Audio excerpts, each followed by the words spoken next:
Great. And now we have returning to the stage as one of our highest rated speakers from last year and someone who leads our Gen Hub, which is, again, we are run by volunteers, the lovely Ngaire Crawford, so she should not be underestimated. Sorry to give her top billing, Jake, but I know you'll understand. I had no idea. Amazing. And we're very happy to be joined by Jake Steadman, who's the CMO and the Chief Marketing and Insight Officer at Access Intelligence. And again, thank you to this group for being great partners and supporters of AMEC. Without this, nothing is possible. Turn the time over to you guys. Thanks so much. Thank you. I had no idea, Ngaire. Yeah, surprise. Oh. Right, I'm very aware I missed this morning's session. Apologies.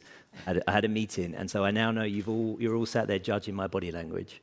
So I'm thinking I might take a really weird stance. We're only judging your hips. Yeah, okay. Well, if I stand like this, you can't see them. Hello, we're Jake and Ngaire. We're from Access Intelligence. We're going to introduce ourselves in a bit more detail in a minute, because actually, slightly awkwardly, we're the main topic of what we're going to talk about today. But the reason we're going to do that is what we want to talk about today is something that we're experiencing every day, and something that I think a lot of you are experiencing every day as well, which is the convergence and the coming together of two groups and two industries, which is marketing and marketing insight, and comms and PR. So this is us. As I say, forgive the slightly the extra detail we're going to give about our own introductions, but it's important context to what we're going to go on to talk about. So I'm Jake. I'm old. I've been doing this a long time, about 20 years. 10 years as a market researcher. I've specialized working for companies like Kantar in brand measurement, campaign effectiveness, but always within marketing. So working with brands and marketing teams and market insight teams to help them understand the impact of their campaigns and the value of their brands, ultimately. I spent the second 10 years of my life client side. First at O2, where I did exactly that, but on the client side. Then at Twitter, where I was the first researcher outside of the States, the fourth in the business globally. And I built and led their international ads measurement team. And then most recently at Deliveroo, where I did the same thing globally, leading their insight function, including all of their measurement, campaign measurement, brand measurement. So I'm a marketeer. I've spent 20 years understanding how to tell the impact of marketing and campaigns on brands. Kia ora, everyone. I'm Ngaire. I'm not nearly as old as Jake. I have been in PR and communications measurement for maybe close to 15 years, and prior to that had an academic background in media analysis and criticism. The main thing to know about me is that I'm a bit of a research brat.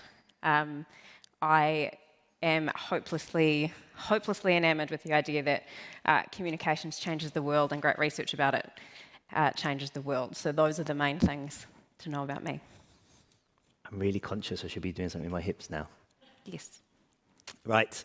And this is us. So we're both from Access Intelligence. We are a group that really operates with 4 different brands. So on the marketing and insight side, at one extreme, if you like, we have Pulsar. Pulsar is a audience intelligence and social listening platform, effectively. And then on the PR and communication side, a lot of you are fairly familiar with Isentia, a APAC-focused media monitoring and insights organisation. And then Vulio is also a media and some political monitoring and insights organisation, and Response Source is a really interesting take on journalist-client relationships, where it is a resource for journalists to find experts instead of communications people finding journalists. Right.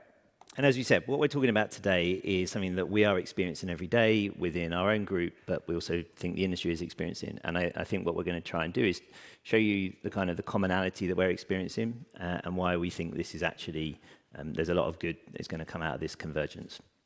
But ultimately, convergence or coming together can be difficult, right? And what we are navigating and experiencing is change. Change is always hard. You have to lean into it. You have to go with the right... Oh, I hate that expression. You have to kind of go with change and kind of try and find the right kind of benefits, and we are both going into this, the kind of bringing together our two industries in that spirit. But before I talk about this, I've got a couple of observations. I've never been in this room. I've not met many of you before. Comms and PR is a relatively new industry to me. But I've had two themes in the 9 months I've worked in this industry, and certainly I've heard on this stage multiple times over the last 24 hours, which I wanted to pick up and really say that the grass isn't always greener. And two themes I wanted to pick up on. Well, I've heard lots of people talking about PR and comms having access to the top table and to the C-suite. And I've also heard lots of people talking about the kind of budgets that marketing and marketing insight professionals have access to versus the kind of budgets that comms and PR people have access to.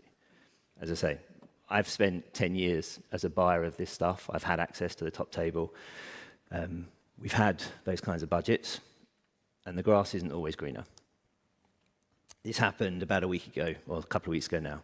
This is an exchange on Twitter that effectively called into question everything I've done over the last 10 years. So Parag is the CEO, new CEO-ish of Twitter.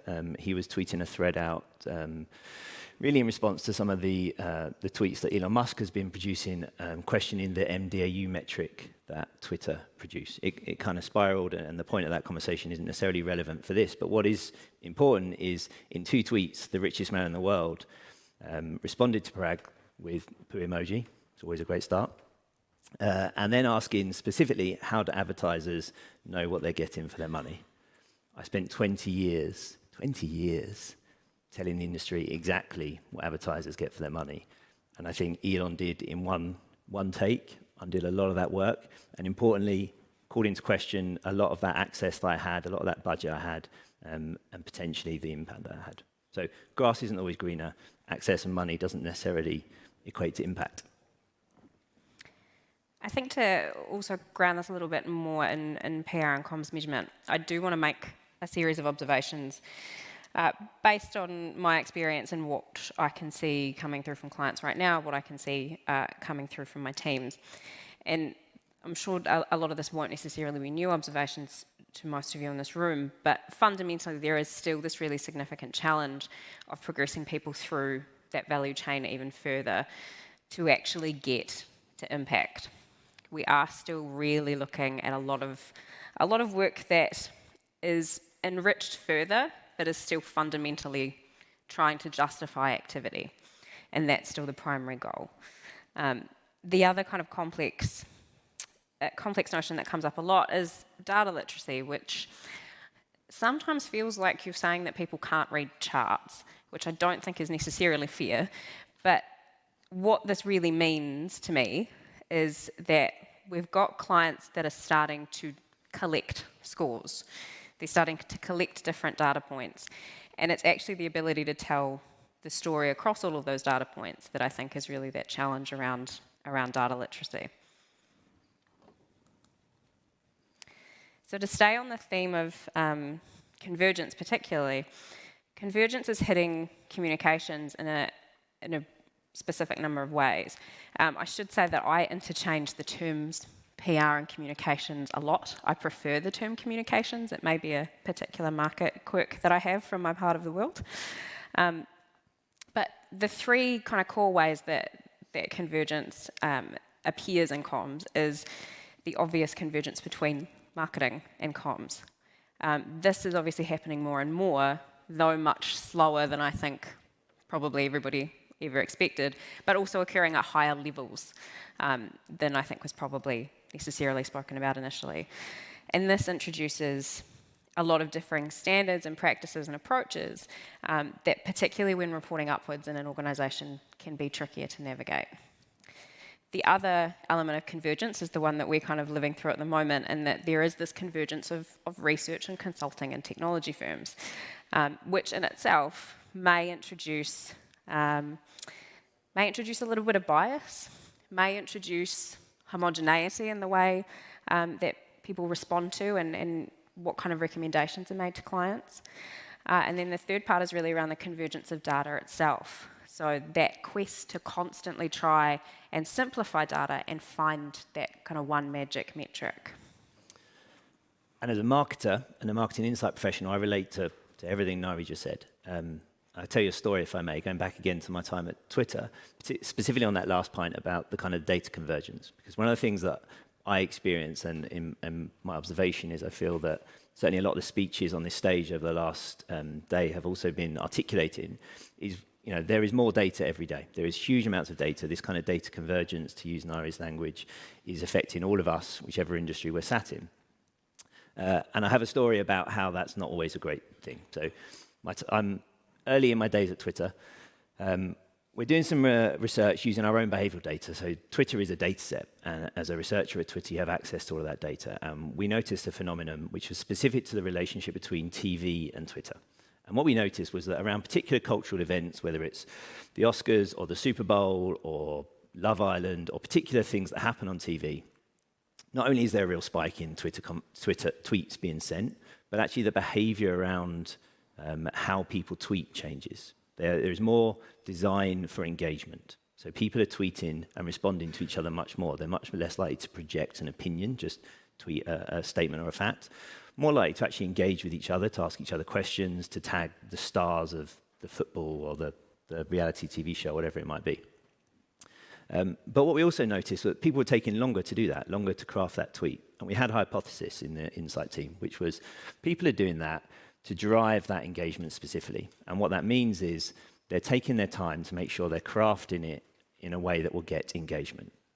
And we thought that was really interesting. What we should have done is accepted the hypothesis and moved on. What we thought is what a good researcher does in this kind of situation is prove their hypothesis. So we thought, what other data can we get? We went and did some ethnography, which meant I sat in people's front rooms and watched them watching telly and playing on Twitter. And we observed exactly what I just articulated. People were taking much longer to write their tweets. They were specifically changing the GIFs they're attaching a lot. They were tweeting pretty unsavory things at times, particularly if it was a team that they were keen on with a sports event. But they were taking a lot more time to produce those tweets. And we thought, well, that proves the hypothesis, right? 2 data sets, they've come together, proves the hypothesis. But no. Good researchers, we thought we're going to add a 3rd data set to this. So we thought we're going to ask them as well. And we said to them, is this a behavior you recognize? Are you doing this to drive engagement? To get engagement on your tweets? And 90-something% of the people we spoke to said, absolutely not. That's not me, never done that in my life. Okay, so now we've got 3 data sets. One is contradicting the other 2. And so we went away and we scratched our heads about this a bit, and then went back and we did more ethnography. And we changed the questions. And we observed the same behavior, but rather than saying, we recognize you're doing this, we said, we know you're not, but do you think that everyone else out there is designing their tweets to get engagement? Do you think they're intentionally trying to be funny, trying to be controversial, to get people interacting with them around this topic? Very similar percentage said, absolutely yes. I don't do that, never me. But everyone else, they're definitely guilty of doing that. It's implicit bias. It's exactly what we all recognize as researchers every day in the way that we phrase the question. And one of the learnings that we took from that is, as a research team, the more data we add, the more kind of data sources we add to try and triangulate and validate our work, actually, the more you can prove or disprove the hypothesis in whatever sense you're trying to prove it. So actually what we should have done is trust our instinct and trust our initial data rather than just layer in additional sets on top. So, if we have that kind of commonality, Ngaire and I sat down a few days ago and said, well, what are the 5 core challenges that we've got as a marketing professional and as a comms professional? And what we actually found is I think there's 5 areas where there's a real amount of commonality between the 2 of us.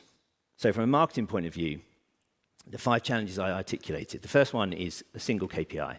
Every job I've ever had, every client I've ever had, every boss I've ever had has always said, right, give me the metric. What's the one metric that really proves that campaign worked, or the value of our brand? And then importantly, increasingly in the marketing world, they then add on pound signs to that. And what is that worth? What is 1 point of brand consideration or brand awareness worth? The second challenge I've always had is data. And for me, the way I articulate this is data blindness. There's just so much data. There's more data every day. I can prove or disprove whatever hypothesis I'm trying to prove, as I say. And so the challenge as a marketing insight professional has always been find the right data to answer the right question. The third one has always been communication. We do complicated work. A lot of my teams have always focused in econometrics or MMM modeling. And that's difficult to explain, particularly to people who aren't necessarily 20 years trained market researchers. And so the third challenge we've always faced as a marketing team and a market insight team is how we communicate complex ideas and analysis simply. The fourth is justification. I kind of talked a bit about this earlier. Justifying our budgets can lead to problems, like the richest man in the world calling you out on Twitter, because the kind of investment that brands make in their marketing is significant. The justification on that spend is equally significant. And then the fifth one is our reputation, and I mean our reputation as a team of marketing and market insight professionals. Every brand I've ever worked in, every person in those brands believes they know how to make great TV ads. Every TV ad, whether I've been at Twitter or O2 or Deliveroo, every ad that we've put out there, people have always come up to me and told me why it was wrong. And they've never worked in marketing. They don't work in marketing. They could be from any other part of the business. But everyone has an opinion on marketing, and everyone has an opinion on how to do good marketing. And so the fifth challenge I've always had is how we manage the reputation of ourselves and our work internally. I think probably the only build on for that from a communications perspective is obviously with the justification of high budgets, a little bit more it's FOMO of high budgets. And I think very similarly around the reputation of what communicators do is of high importance. I think the phrase that's really stayed in my mind about someone explaining what they did in a PR and communications context and being in a social setting and someone basically saying, oh, like that's hard. So it's the same sort of challenge. And just to kind of really hit this point home, we are in an environment of convergence. And what may not be actually super obvious from the outside is that across these brands, we have a unified research and insight function. So we're actually in a really unique and interesting position to be able to brainstorm and consider what the common challenges are across PR, communications, marketing, and consumer insights. Yeah, exactly. So it feels really special to me. So we are at this position where we have launched a single insight function across all of our brands, which Ngaire and I are both part of. And we have access to all of our tools, all of our clients, all of our data to answer the kind of challenges that our clients bring us, whether they are comms and PR clients or whether they're marketing clients. And what that's mean we've done is we've sat down and we said, well, what's the common theme between all of these challenges and what's the common solution that we can find? And where we come out is audience. We have so much in common, and we have so much in common because we ultimately are researching an audience. And we're always having an audience lens to our work, whether that is understanding an audience opinion about a marketing campaign, about a TV campaign, or about reputation or comms work, or just kind of the general conversation and buzz around a brand or a topic. Everything really comes down to the audience for us. And that's been really freeing for us to focus on that and to understand that. Because if you start there, it leads you to a really interesting space. Not that one, that one. It leads you to a really interesting space. Because if you start the audience, the kind of questions you answer become buyer agnostic and industry agnostic. The kind of things we start asking ourselves is, well, who is the audience? What are the communities that make up that audience? But then not stopping at the communities. What are the stories that are resonating with those audiences? What are the beliefs they've got? What are the narratives that they're telling themselves, each other, and in relation to the brand or the topic or the campaign that we're researching? So we're not just focusing on an audience, we're focusing on the communities within an audience, and then we're focusing on the niche interests within those communities and the narratives and the stories that exist there. And the reason we're finding that really powerful is because that ultimately creates actionability. It allows us to tell a story to our clients, whatever industry they're in terms of this is the impact that you're having, and importantly, this is what you can do about it. This is the recommendations from us, regardless of the tools that you have to execute. So as a company, we're not really thinking about marketing or communications. We're increasingly thinking about audience. We're increasingly thinking of ourselves as an audience intelligence company. We're thinking about what's the right data that's put into our analytics funnel, if you like, to help us understand an audience. We're then thinking about, well, how do we sample? How do we weight? How do we classify? All the great things that a researcher does. Again, industry agnostic, experience agnostic, right? But that allows us to create a layered understanding of the stories, the networks, the communities, and the beliefs that audiences have. And that's what we're finding really powerful. It's allowing us to be much more actionable, as I say, and it's allowing us to get much more kind of cohesion and marketing communication cohesion for our clients. So how does this kind of approach start to address some of the earlier problems we've identified? I think one of the tricky balances that we constantly see is that attempt to balance tactical analysis with long-term impact, and this is one of the ways that we can start to answer that question. My personal favourite thing about the type of lens that we're looking through is that it starts to utilise that space in between a lot of the static metrics that we know that our clients use. And also this way allows for a level of flexibility, a level to be able to account for nuance, which is often where some more static metrics can get stuck. So I had to get a chart in here somewhere. So what this is just a really quick example of how we're kind of starting to move through some of this kind of application. So this is a really quick view of how we use this to improve and enhance reputation analysis. So aside from that kind of obvious benefit of better audience and stakeholder analysis and understanding, there's also just that really simple and tactical benefit for news and communication cycles when we layer this into reputation. So what this chart shows you is the build of an incident occurring on social until it starts to gain traction, then it's hitting mainstream media, and then it will tank your static reputation scores. I do want to make the point that these static reputation scores are those of the client, so it's adapting to the environment and the language that the client is most comfortable with, they're not ours. So this shows that, more than 6 months prior, there's activity that could be viewed before there was a direct hit to that reputation score. The social data is live, it allows for that level of early threat detection and kind of start to connect the dots much earlier and also inside that language and reputation measure that they're really comfortable with. So that's a really quick way of me getting a chart in there. This has been a really short space of time to try and articulate what it is that we're doing. We're obviously still learning how to kind of approach our market. We're learning how to approach all of the different teams and how to bring them all together. And we also know that this is a reality for a lot of other people in the room as well. So very keen for questions, feedback, shared experiences, counselling, whatever it is that you need. Wonderful, wonderful, wonderful. Thank you guys so very much. Will you guys please take a seat for the interrogation of your presentation?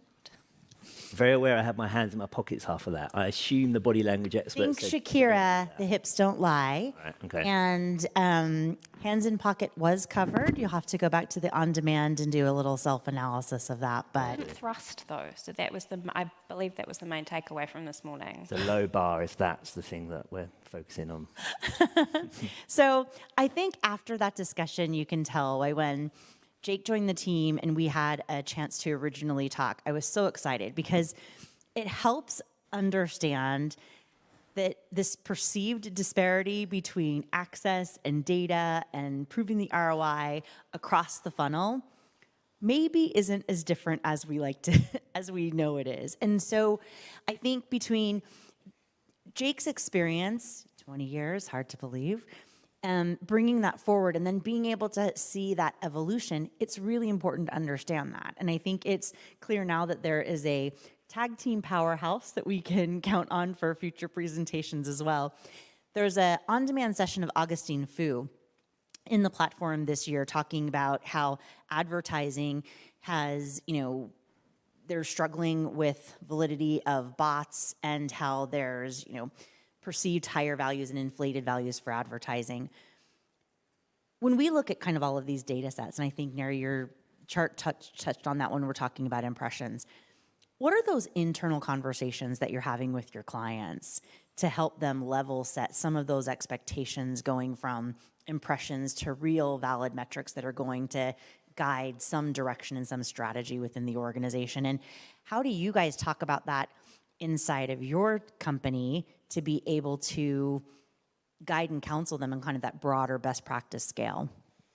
I think from a client perspective, I have the advantage of having been around a long time and, for lack of a better phrase, just being a bit of an agitator and a bit of a dick about some of these things. So with impressions, which I know is kind of the word that everyone likes to use at the moment, it's just constantly going, okay, why? Why do you want that? Who's asked you for that? What do you think that means? What would that number tell you? And then no one ever actually wants that number. And then as soon as you're providing a bunch of other things that actually make sense, the number goes away. And I can, sorry to jump in, reflect that from a marketing point of view. Certainly if I think about the 10 years before I joined Access as a buyer of marketing insight, I wouldn't have articulated necessarily in that way, but it was the same kind, as in different words. We would have used different words, but ultimately the same thing happened, right? In that I would go and talk about a KPI. For us, it was things like brand consideration was a big one at my last place. No one really cared about brand consideration, and you very, very quickly, if you began to press on that, what they really cared about was understanding why consideration was important, and you would always end up in the question of, well, how many millions of pounds is a point of brand consideration? And you would always end up back at econometrics and ultimately putting your work in the context of business impact. Yeah, I love that. And, you know, the common thing is an impression does not mean anyone was impressed. So giving perspective of what exactly people are tracking. And then, Jake, I think it was in one of your first slides, you talked about, you know, the single KPI, managing an insights team. How do you manage their success? And have you ever found yourself violating the golden rule of going to a staffer and asking for what is their KPI of success? You mean from a brand perspective? From your perspective of being that internal manager, really open up and let us know how the inner workings work of a brand in Convergence, as well as how you're managing it. Well, I mean, I like the clarity of agency side because the answer is really simple. It's money, how much stuff we sell in. But within a brand, it's much more complicated than that. So to answer your question there, I don't think there is one metric, but I think it's about understanding the audience that and the kind of the growth and the strategy of the organization that you're measuring, and then understanding the right few metrics that is going to help you get there. I can give you a couple of examples. So in my time at O2, we had a composite measure, which is effectively a measure of satisfaction. It wasn't NPS, it was called the Customer Satisfaction Index. The entire business was bonused on it, so it was a really high pressure metric to be reporting every month. We actually had a thermometer in the reception in Slough, where O2 is based, and every month we would kind of move up to the goal and people see how close they're getting to their bonus. The thermometer disappeared around August time when it was looking less and less likely people were going to get their bonuses. But that's an example of we had a metric, but it wasn't the whole story. We tried to make it, let's just focus on this one number, and actually the story was much more complicated for the company at the time.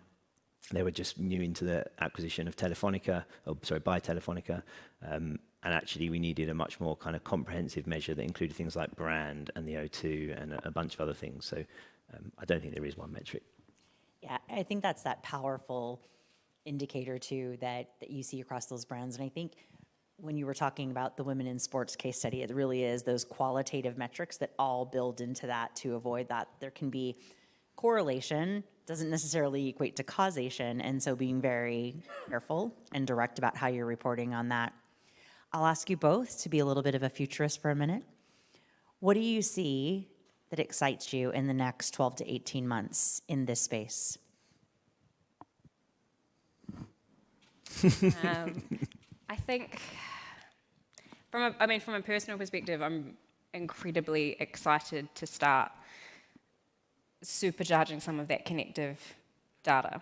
I think one of the things I've always been really, really fascinated by in communications is advocacy and representation, which is probably evidenced by kind of projects that I've talked about in this forum before. So the ability to create deeper and richer data sets that actually help move that level of change is incredibly exciting. So that's my very nerdy response to that. I'm going to be more personal than that. I've been really lucky to have been through 2 IPOs and been a very small part of building 2 successful tech businesses.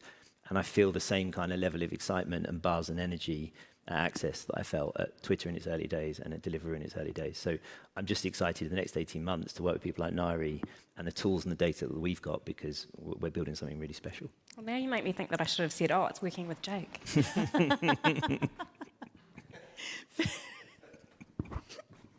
I mean, you still can. Missed that opportunity. It's gone now. It's like, no, still on stage, can still be recorded. It's all good. Take the opportunity. Jake is great. Great, we have time for one question. Or we have time for a slightly early end and maybe get back on schedule so everybody can have their full lunch. So with that, special thanks, round of applause. Thank you, Jake. Thank you, Ngaire, for the great presentation. We appreciate you.